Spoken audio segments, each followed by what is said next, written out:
समझकर भी जुड़ रहे हैं बातचीत करने के लिए बाजार की और स्टॉक्स की। विनीत, गुड मॉर्निंग, बहुत बहुत शुक्रिया। मैं आपके साथ बात करना चाहूँगा आईटीसी के बारे में। टू स्टार्ट विथ, आईटीसी एक नए ट्रेजेक्ट्री में आया जब से 400 का भाव क्रॉस किया है, 430। कल जो रिजल्ट आए शानदार लगे मुझे तो, और बट बाजार की भी उम्मीद अच्छे रिजल्ट्स की थी।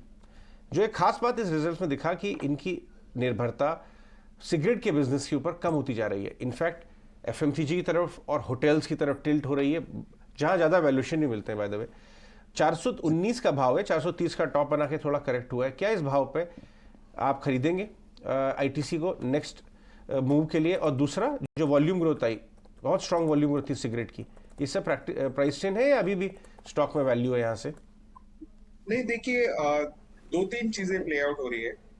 नंबर वन तो ये है कि आपका जो सिगरेट का स्मगल्ड गुड्स का मार्केट है वो थोड़ा बहुत श्रिंक होते जा रहा है because of strict compliances and attack. तो इसकी वजह से क्या हो रहा है कि जो आईटीसी सिगरेट एंटायर सेक्टर को वॉल्यूम ग्रोथ अच्छी आ रही है, और आईटीसी के सारे ब्रांड जो है प्रीमियम है, वेल रिकॉर्ड है, और मार्केट शेयर सबसे बेहतरीन है। तो उसकी वजह से इनका नेचुरल प्रोग्रेशन हो रहा है। दूसरी चीज क्या है कि आपका जीएसटी का जो इम्पैक्ट आता है वो इतना हमें देखने को नहीं मिल रहा है। तो क्या हो रहा है कि प्राइसिंग पावर कंपनी के पास रह रही है। अर्लियर क्या होता था, प्राइसिंग पावर जीएसटी की वजह से कंपनी के पास नहीं रहता था तो उनका ग्रोथ नहीं आता था। तो अभी हर साल कंपनी प्राइसिंग हाइक्स लेती है, तो उनको भी फायदा हो रहा है। तो हमें लगता है कि ये जो कैश काउ बिजनेस है ये फर्म फुटिंग पे है। इसमें ग्रोथ ट्रिगर्स भी है, और प्राइसिंग ट्रिगर होने के कारण इनकी वॉल्यूम ग्रोथ की वजह से हमें लगता है कि आपके मुनाफे बहुत ही बेहतरीन आएंगे। और जहां तक हम दूसरे सेक्टर्स की बात करें, होटल बिजनेस हमें लगता है कि 2030 तक ये बहुत बेहतरीन चलेगा, क्योंकि सेक्टर में लोगों को पता चल गया है पिछले 20 साल में फिंगर्स बर्न करने के बाद कि एक्सपर्ट्स को ही होटल्स रन करनी चाहिए। और आईटीसी होटल्स, आपके इंडियन होटल्स वगैरह सबकी भी इसलिए ग्रोथ आपको दिख रही है।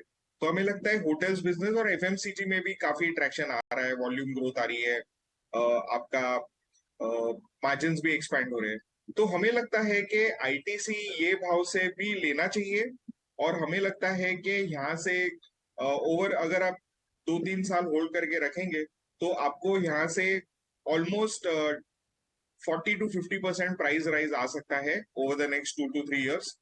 तो ये इस टाइप की ग्रोथ आपको एंटायर एफएमसीजी सेक्टर में कहीं नहीं देखने को मिलेगी।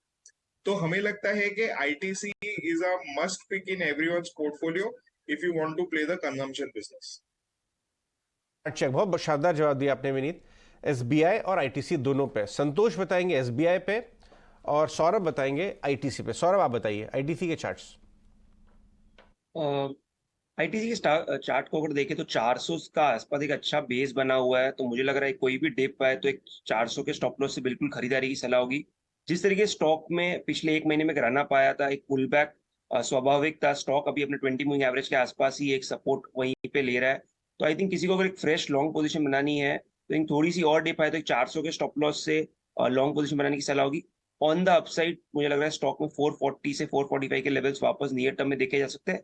ओवरऑल स्टॉक की अगर बात करें लॉन्ग टर्म चार्ट पे भी एक अच्छा ब्रेकआउट था, और ओवरऑल इंट्राडे डेली चार्ट पर भी स्टॉक में मोमेंटम काफी पॉजिटिव है। तो आई थिंक इस करेक्शन में सिर्फ एक पुल बैक कहूंगा और वापस फ्रेश लॉन्ग बनाने की सलाह होगी, और 400 का स्टॉप लॉस मेंटेन करके वापस ट्रेड स्टॉक में एंट्री की जा सकती है।